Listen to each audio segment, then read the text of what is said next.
Welcome to ओली board. Last 6 month revision जो कि ओली बोर्ड हमेशा आपके मेंस से पहले लेके आता रहा है, और banks in news part 1 part 2 में आपको लास्ट 6 मंथ रिवीजन करवा दी जाएगी।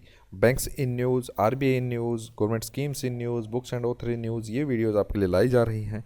और चिंता मत कीजिए, मेंस से पहले सफिशिएंट टाइम आपको मिलेगा। सुनने की ही बात होती है इस वीडियो के अंदर, कुछ आपको याद रखना नहीं पड़ता, एक बार सुन लिया दिमाग में बैठ जाता है। ठीक है, चलिए बहुत ज़्यादा टाइम वेस्ट मैं नहीं करूंगा आपका बातों के अंदर।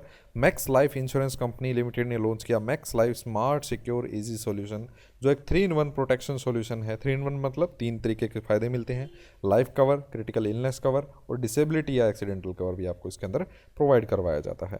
फेडरल बैंक पहला लेंडर बन गया है इंडिया के अंदर, जो कि लिस्ट हो रहा है टिन 2.0 प्लेटफॉर्म के ऊपर। ठीक है, इनकम टैक्स डिपार्टमेंट का जो टिन प्लेटफॉर्म है, टिन 2.0 सेकेंड वर्जन है, उसके ऊपर पेमेंट गेटवे प्लेटफॉर्म जो है वो के तौर पे लिस्ट होने वाला पहला बैंक बन गया, पहला लेंडर बन गया है। इंडसइंड बैंक ने टाई अप किया है रुपे के साथ। रुपे क्या है? एक न्यू एज डिजिटल प्लेटफॉर्म है जो ऑफर कर रहा है 100% process paperless loan processing for used car के लिए ये लॉन्च किया गया है इंडसइंड बैंक के द्वारा। यूनियन बैंक ऑफ इंडिया ने लॉन्च किया एम्पावर हिम से पता चल रहा है कि विमेन उत्थान तो बहुत आप सुनते आ रहे हैं, तो main related improvement work place के अंदर करने के लिए, एनवायरनमेंट में करने के लिए इनिशिएटिव, एचआर इनिशिएटिव प्रेरणा के अंतर्गत ये लॉन्च किया गया है एम्पावर हिम। किसके द्वारा? यूनियन बैंक ऑफ इंडिया के द्वारा। गवर्नमेंट ऑफ तेलंगाना ने लॉन्च किया नेथाना बीमा। नेथाना बीमा जो है गवर्नमेंट ऑफ तेलंगाना के द्वारा लॉन्च किया गया है, एक इंश्योरेंस कवरेज है। किसको? हैंडलूम और जो powerloom viewers in the states हैं, जो कारीगर हैं, उनके लिए ये लॉन्च किया गया है। 5 लाख रुपए तक का इसके अंदर इंश्योरेंस कवर है फैमिलीज़ का, अगर अनफॉर्चुनेट डिमाइस हो जाता है बेनिफिशरी का, तो एलिजिबल बेनिफिशरी का। यूनियन बैंक ऑफ इंडिया ने लॉन्च किया रेस जो है गोल है 2022 का जो रखा गया था, in line with effort to Union Bank of India to be among top 3 largest PSB in the next couple of years. कुछ आने वाले कुछ सालों के अंदर ही टॉप 3 जो लार्जेस्ट पीएसबीज हैं उनके अंदर आने की बात कही है यूनियन बैंक ऑफ इंडिया ने। पहले पे कौन है? कोई डाउट नहीं इस चीज़ में। दूसरे और तीसरे स्थान में से एक स्थान पे आने की बात कही गई है यूनियन बैंक ऑफ इंडिया के द्वारा। स्टेट बैंक ऑफ इंडिया पहला इंडियन लैंडर बन गया है जिसने पॉलिसी बनाई है लैब ग्रोन यानी मैन मेड या आर्टिफिशियल डायमंड्स में जो काम कर रहे हैं उनको फाइनेंस करने के लिए स्टेट बैंक ऑफ इंडिया ने पॉलिसी बनाई है। ठीक है, पेटीएम जिसने टाई अप किया है Piramal capital and housing finance के साथ।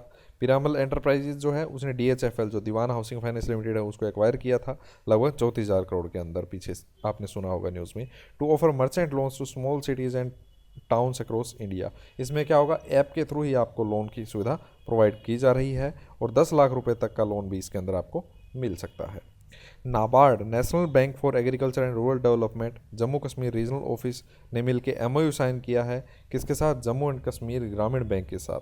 ठीक है, ये जो टाई अप है वो किसके लिए किया गया है कि 700 जॉइंट लाइबिलिटी ग्रुप्स जो हैं उनको फाइनेंसिंग की जाएगी। ठीक है, और सपोर्ट दिया जाएगा पर लाइबिलिटी ग्रुप को 4,000 रुपये का जॉइंट लाइबिलिटी ग्रुप को ग्रांट प्रोवाइड की जाएगी। ठीक है, यस बैंक ने टाई अप किया है सेलर ऐप के साथ। सेलर ऐप क्या है? एक इंटेलिजेंस प्लेटफॉर्म है, सेलर सेंट्रिक जो इंटेलिजेंट प्लेटफॉर्म है जो फैसिलिटेट कर रहा है the adoption of open network digital commerce amongst the seller segment and help them expand there digital commerce footprint. तो सेलिंग के लिए, उत्थान करने के लिए, ओपन नेटवर्क डिजिटल कॉमर्स के साथ का एडोप्शन करने के लिए यस बैंक ने टाई अप किया है सेलर ऐप के साथ। ठीक है, H D F C Ergo जो जनरल इंश्योरेंस कंपनी है ने इंट्रोड्यूस किया ऑल थिंग्स ईवी। ईवी से नाम पता चल रहा है इलेक्ट्रिक व्हीकल्स के लिए ये सॉल्यूशन प्रोवाइड करवाया गया होगा। जी हाँ बिल्कुल, इलेक्ट्रॉनिक व्हीकल जो इकोसिस्टम है उसमें सुधार लाने के लिए लॉन्च किया गया है इलेक्ट्रिक व्हीकल्स के लिए one stop solution portal H D F C Ergo के द्वारा। नाम है इसका all things EV. Castler a digital escrow platform जो कोलैबोरेट किया है जिसने यस बैंक के साथ to provide escrow services to banks customer. Castler will offer domestic and cross border escrow solution. Escrow solution चलिए मैं बता देता हूँ क्या होता है। एस्क्रो सर्विस होती है कि एक कोई एंटिटी है वो 2 एंटिटीज़ के मध्य में बिचौलिए का काम करती है। ठीक है, जिस पे दोनों को ट्रस्ट होता है। ठीक है, तो इस एस्क्रो सर्विसेज क्रॉस बॉर्डर या डोमेस्टिकली प्रोवाइड करने के लिए कास्लर ने कोलैबोरेशन किया है यस बैंक के साथ। ठीक है, एशियन डेवलपमेंट बैंक ने has granted financial assistance of 4,000 crore to government of Maharashtra. Maharashtra government के लिए मेडिकल कॉलेजेस बनाने के लिए 12 डिस्ट्रिक्ट्स के अंदर ये मतलब असिस्टेंस दी गई है 4,000 करोड़ रुपए की एडीबी के द्वारा। एडीबी कहाँ पे बेस्ड है? मनीला, फिलीपींस के बेस्ड है, ठीक है। जिसने कि जो फाइनेंशियल ईयर 23 के लिए जो फोरकास्ट की थी इंडिया की जो जीडीपी ग्रोथ है वो 7% की थी। ऐसे आपको सब चीज़ें याद आनी चाहिए नाम से ही, ठीक है। एक्सिस बैंक जो कि third largest private sector bank है और स्क्वायर यार्ड दोनों ने मिलकर एक इकोसिस्टम लॉन्च किया है ओपन डोर नाम से। तो स्क्वायर यार्ड्स क्या करता है? आपको प्रोवाइड करवाता है रियल एस्टेट जो सॉल्यूशंस हैं जिसमें आपको घर खरीदना है, बेचना है, किसी भी तरीके की सुविधा चाहिए होती है वो स्क्वायर यार्ड्स के थ्रू मिल सकती है आपको। और एक्सिस बैंक के थ्रू आप लोन ले पाएंगे अगर आप घर परचेज करते हैं। स्क्वायर यार्ड्स आपको ये सॉल्यूशन साथ में प्रोवाइड करवाता है, ये सुविधा प्रोवाइड करवाता है। कैनरा हांगकांग संघाई बैंकिंग कॉरपोरेशन लाइफ इंश्योरेंस जो एक जॉइंट वेंचर है उसने लॉन्च किया आई सेलेक्ट गारंटीड फ्यूचर। तो फ्यूचर के लिए एक non linked non participating individual saving और प्रोटेक्शन लाइफ इंश्योरेंस प्लान है तो जो ये लॉन्च किया गया है आई सेलेक्ट गारंटीड फ्यूचर। तो इससे पूछा जा सकता है कि किसके द्वारा लॉन्च किया गया, तो ये कंपनी आपको 3-4 ऑप्शन दिए जाएंगे उसमें से आपको एक चुनना है। HDFC life insurance company limited ने इंट्रोड्यूस किया click to protect cover. Important है क्यों? क्योंकि HDFC लाइफ के द्वारा लॉन्च किया गया है, ठीक है। बाकी ज़्यादा इसमें डिटेल में घुसने की ज़रूरत नहीं है आपको, इंश्योरेंस कंपनी का एग्जाम नहीं देने जा रहे हैं आप। Reliance general insurance company limited ने लॉन्च किया है प्रीमियम हेल्थ इंश्योरेंस जिसका नाम है Reliance health infinity policy. Tata AIA ने लॉन्च किया इमर्जिंग अपॉर्चुनिटीज़ फंड जिसमें क्या होगा कि अगर आप इक्विटी में इन्वेस्ट करना चाहते हैं लॉन्ग टर्म के लिए पैसा, तो आप अगर आपका रिस्क एपेटाइट बहुत अच्छा खासा है तो आप हाई रिस्क के अंदर इक्विटी के अंदर पैसा डाल सकते हैं। टाटा AIA लाइफ इंश्योरेंस ये आपको ऑप्शन दे रहा है। सिबिल ने और online public sector bank loans portal ने और सिडबी ने मिलकर लॉन्च किया फिट रैंक। इसमें क्या होगा कि MSME जो भी फर्म होगी उसकी एक रैंकिंग जारी की जाएगी इनके द्वारा जो ये बताएगी कि कितनी प्रोबेबिलिटी है इस फर्म की NPA होने की नेक्स्ट 12 मंथ्स के अंदर, ठीक है। बैंक ऑफ इंडिया पहला पब्लिक सेक्टर बैंक बन गया है जो direct tax collection system tin जो प्लेटफॉर्म है उसके ऊपर लाइव हो रहा है। तो पहला लेंडर कौन था? जो आपका फेडरल बैंक था। और पब्लिक सेक्टर बैंक पहला कौन सा है? बैंक ऑफ इंडिया, ठीक है। तो ये आपको पता होना चाहिए, इसी वीडियो के अंदर हमने किया। ESAF स्मॉल फाइनेंस बैंक ने लॉन्च किया rainbow saving account. Rainbow saving account नाम से पता चल रहा है कि जो ट्रांसजेंडर कम्युनिटी है उसको प्रमोट करने के लिए, उनके लाइफस्टाइल को प्रमोट करने के लिए ये लॉन्च किया गया है ESAF स्मॉल फाइनेंस बैंक के द्वारा। Housing development finance corporation limited bank ने इंट्रोड्यूस किया है रूरल बैंकिंग बिजनेस, एक नया वर्टिकल लॉन्च किया है। बैंक ऑन व्हील्स लॉन्च किया गया है अहमदाबाद गुजरात के अंदर HDFC के द्वारा, ठीक है। बैंक ऑन व्हील्स मतलब मोबाइल बैंकिंग, मतलब मोबाइल बैंक होगा जो चलता फिरता बैंक होगा जिसमें आप पैसे का लेन देन कर पाएंगे अपने बैंक मित्र के थ्रू। RRBs के लिए गाइडलाइंस ड्राफ्ट जो की गई है वो जो कैपिटल मार्केट से फंड उठाने हैं या प्राइवेट प्लेसमेंट्स लेनी है, इन्वेस्टर से पैसा लेना है, IPOs जारी करने हैं, तो उसके लिए जो कैपिटल रेजिंग के लिए जो गाइडलाइंस जारी की गई है वो ये की गई है कि नेटवर्थ है वो मिनिमम 300 करोड़ होनी चाहिए पिछले 3 सालों के अंदर। मिनिमम कैपिटल जो to risk weighted asset ratio CRAR 9% होना चाहिए पिछले 3 सालों के अंदर। ट्रैक रिकॉर्ड ऑफ प्रॉफिटेबिलिटी होना चाहिए मिनिमम 15 करोड़ का पिछले 3 सालों में आउट ऑफ लास्ट 5 ईयर्स, ठीक है।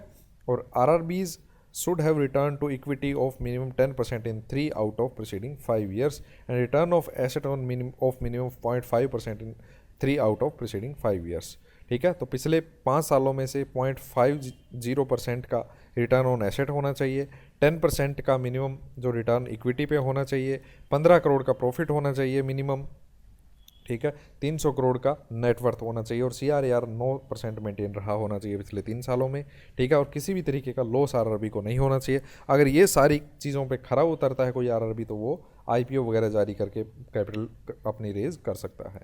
स्टेट बैंक ऑफ इंडिया ने स्पेशल FD लॉन्च किया है, इसका नाम है वी केयर है।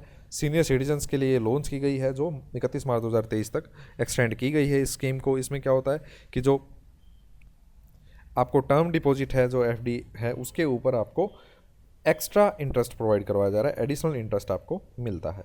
वर्ल्ड बैंक ने अप्रूव किया है $350 मिलियन का लोन गुजरात को ताकि वो अपने पब्लिक हेल्थ केयर सर्विसेज को सुधार पाए, ठीक है। और ADB ने 4,000 करोड़ दिए किसको? गवर्नमेंट ऑफ महाराष्ट्र को मेडिकल फैसिलिटीज़ के लिए। यूनियन बैंक ऑफ इंडिया ने लॉन्च किया एथिकल हैकिंग लैब। कहाँ पर ये खोली जा रही है? हैदराबाद तेलंगाना के अंदर। साइबर इकोसिस्टम को मजबूत बनाने के लिए एथिकल हैकिंग लैब जो है वो बनाई जा रही है। यूनियन बैंक ऑफ इंडिया ने ये लॉन्च किया है तेलंगाना के अंदर। यूको बैंक और यस बैंक ने कोलेब्रेशन किया है with 2 Russian banks for undertaking business with Russia. Russia के अंदर बिजनेस करने के लिए 2 बैंक्स हैं, उनके साथ टाई अप किया गया है यूको और यस बैंक के द्वारा। और जो ये टाई अप किया गया है वो कौन से बैंक्स के साथ किया गया है? एक तो गैज़प्रोम बैंक के साथ किया गया है यूको बैंक का, और पिटासबर्ग सोशल कमर्शियल बैंक के साथ किया गया है यस बैंक का। और ये जो टाई अप है वो किस अलाउंस के बाद आया, मतलब कौन सी चीज़ अलाउ करने के बाद ये टाई अप कर पाए ये बैंक? जब आरबीआई ने अलाउ कर दिया कि आप फॉरेन पेमेंट्स के लिए स्पेशल वोस्त्रो अकाउंट खोल सकते हैं। ठीक है, तो मैंने नोस्त्रो वोस्त्रो आपको ऑलरेडी करवाया हुआ है। National bank for agriculture and rural development ने सैंक्शन किया 222 करोड़ का जो आपका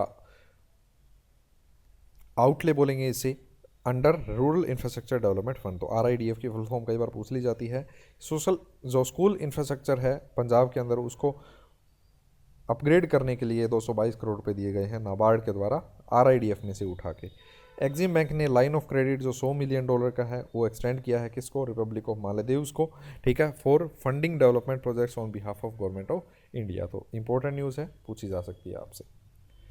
लास्ट स्लाइड देख लेते हैं। National payment corporation of India ने एक्सटेंड किया डेडलाइन, जो वॉल्यूम ऑफ UPI की जो डेडलाइन है कि आपको 30% से ज़्यादा ऑनर नहीं करनी है पेमेंट्स। ठीक है, तो वो क्योंकि 30% से ज़्यादा एक ही प्लेटफॉर्म जो 2-3 है प्लेटफॉर्म्स उनके पास पहुंच रही है, तो वो डिक्लाइन तो कर नहीं सकते।